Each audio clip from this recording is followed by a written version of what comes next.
ವ್ಯಕ್ತಿಯ ನಡುವೆ ಬಾಳಿನ ಅರ್ಥ ಪ್ರತೀತಿಯಾಗುತ್ತದೆ. ಇದುವೇ ಪರಮಾರ್ಥಂ ಎಂದು ಅಜ್ಜಿ ಡಾವರನಾಕಿನಿ ಹೇಳಿತು.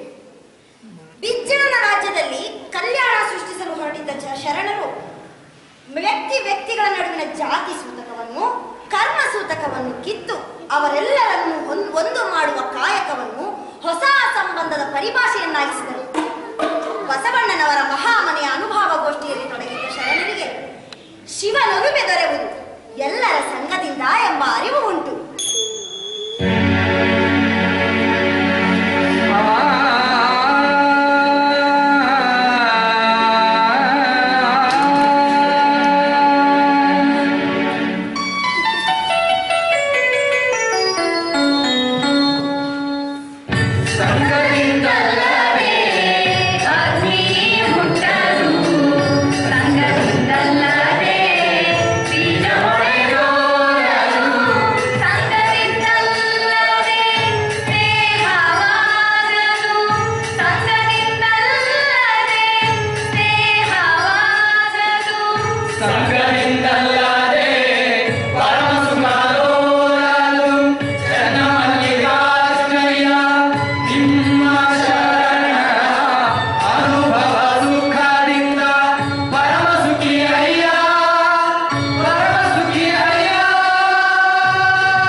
ಗೋಷ್ಠಿ ಶುರು ಮಾಡೋಣ.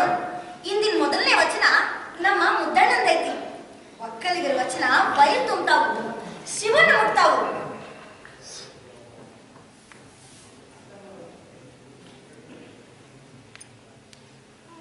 ನೀ ಕೊಟ್ಟ ಭೂಮಿ ಇದು, ಮುಂದೆ ಕರಲು ಹಿಂದೆ ಇಗ್ಗರಲು. ನೀ ಕೊಟ್ಟ ಭೂಮಿ ಇದು, ಮುಂದೆ ಕರಲು ಹಿಂದೆ ಇಗ್ಗರಲು. ಮೂರು ಗೇಣಿನ ಭೂಮಿ ಇದು ಯಾರ ವಶವ ಹೇಳು? ಕಾಮ ಭೀಮ ಜೀವನದೊಡೆಯ ಒಡೆಯನದೋ ಒಕ್ಕಲಿಗನದೋ?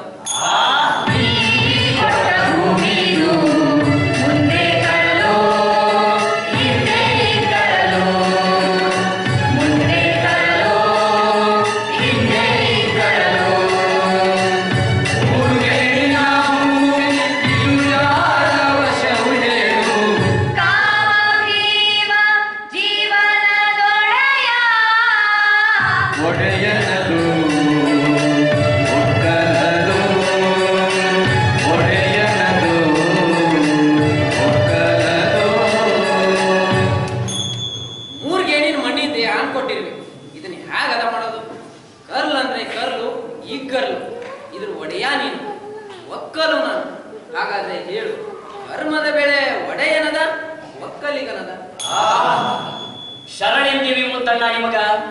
ಬೇಸಾಯದ ಬದುಕಿನಲ್ಲಿ ಹುಟ್ಟಿ ಬಂತು ನೀವು ಈ ವಚನ. ಮಣ್ಣಿನ ದೇಹ ಕಾಮ ಕ್ರೋಧಗಳಿಂದ ಕರಲಾಗಿದೆ, ಇಕ್ಕರಲಾಗಿದೆ. ಅದನ್ನ ಹದ ಮಾಡೋ ಕಷ್ಟದ ಅಂತರಾರ್ಥವನ್ನ ನಮ್ಮ ಮುದ್ದಣ್ಣ ಮಾಡಿದಾನ. ಈಗ ನಮ್ ದನ ಕಾಯೋ ರಾವಣ್ಣ ಒಂದು ವಚನ ಹೇಳ್ತಾನ.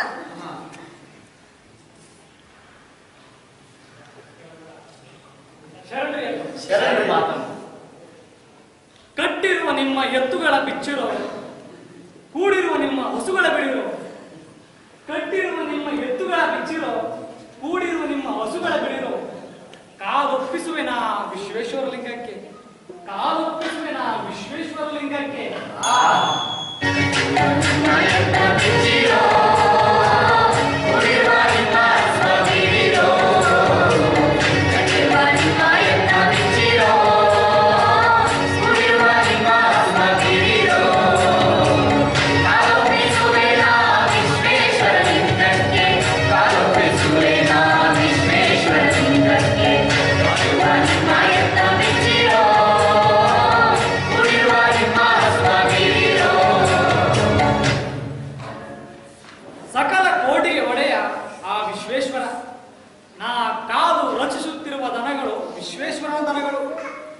ನನ್ನ ಕಾಯಕವನ್ನು ನಾನು ಆ ವಿಶ್ವೇಶ್ವರನಿಗೆ ಒಪ್ಪಿಸುತ್ತಿದ್ದೇನೆ ಹೊರತು ಆ ದನಗಳನ್ನು ತಮ್ಮ ಕೊಟ್ಟಿಗೆಯಲ್ಲಿ ಕಟ್ಟಿಟ್ಟುಕೊಂಡವರ ಊಳಿಗನ ಮಾಡ್ತಿಲ್ಲ.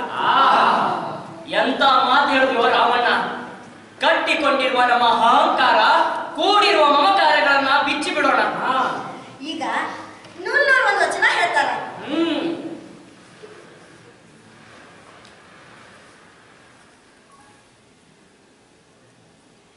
ಅಡೆಯ ಹಲಗೆ ಬ್ರಹ್ಮ, ತೋರಣ ವಿಷ್ಣು, ನಿಂದಗೊಂಬೆ ಮಹಾರುದ್ರ, ರುದ್ರನ ಬೆಂಬಳಿಯವೆರಡು ಸೂತ್ರಕರ್ಣ, ನಾ ತಿರುಗುವ ರಾಟೆಯ ಕುಲ ಜಾತಿ ಕೇಳಿರಣ್ಣ, ನಾ ತಿರುಗುವ ರಾಟೆಯ ಕುಲ ಜಾತಿ ಕೇಳಿರಣ್ಣ.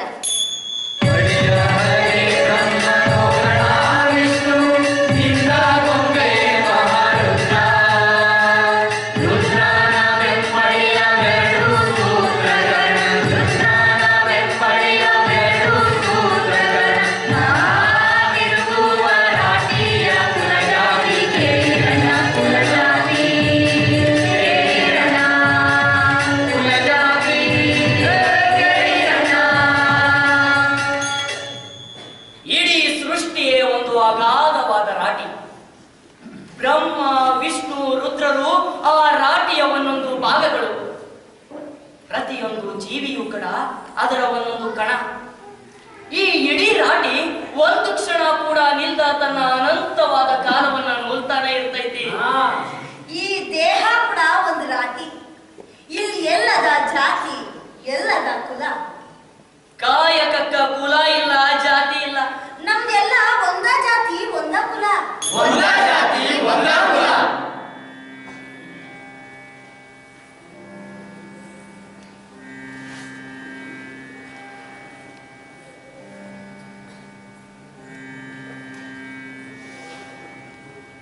ಆದರೆ ಪ್ರಭುತ್ವ ಇದನ್ನು ಒಪ್ಪಲಾರದು. ಎಲ್ಲರೂ ಸಮಾನರಾದರೆ ಆಳುವವರಿಗೆಲ್ಲಿದೆ ಜಾಗ? ಮನವನ್ನು ಆಳದವ ಮನೆಯನ್ನೂ ಆಳ. ಜಾತಿ ಮತ ಕುಲದ ಭೇದ ಮನವನ್ನು ಮನೆಯನ್ನು ಸುಡುತ್ತದೆ. ಒಲೆ ಹತ್ತಿ ಉರಿದಡೆ ನಿಲ್ಲಬಹುದಲ್ಲದೆ ದರೆ ಹತ್ತಿ ಉರಿದಡೆ ನಿಲ್ಲಲಾದೀತೆ. ಏರಿ ನೀರುಣ್ಮಡೆ ಬೇಲಿ ಕೆಯ್ಯ ಮೇಯೊಡೆ ನಾರಿ ತನ್ನ ಮನೆಯಲ್ಲೇ ಕೊಡುವಡೆ ತಾಯ ಮೊಲೆ ಹಾಲು ನಂಜಾಗಿ ಕೊಲ್ಲುವಡೆ ಇನ್ಯಾರು ಮನೆಯೊಳಗೆ ಮನೆಯೊಡೆಯನಿಲ್ಲ, ಮನೆಯೊಳಗೆ ಮನೆಯೊಡೆಯನಿಲ್ಲ. ಹೊಸ್ತಿಲಲ್ಲಿ ಹುಲ್ಲು ಹುಟ್ಟಿದೆ, ಮನೆಯೊಳಗೆ ರಜ ತುಂಬಿದೆ. ಮನೆಯೊಳಗೆ ಮನೆಯೊಡೆಯ ಇದ್ದಾನೋ ಇಲ್ಲವೋ? ಮನೆಯೊಳಗೆ ಮನೆಯೊಡೆಯ ಇಲ್ಲ. ತನುವಿನೊಳಗೆ ಹುಸಿ ತುಂಬಿದೆ, ಮನದೊಳಗೆ ವಿಷಯ ತುಂಬಿದೆ. ಮನೆಯೊಳಗೆ ಮನೆಯೊಡೆಯ ಇದ್ದಾನೋ ಇಲ್ಲವೋ? ಮನೆಯೊಳಗೆ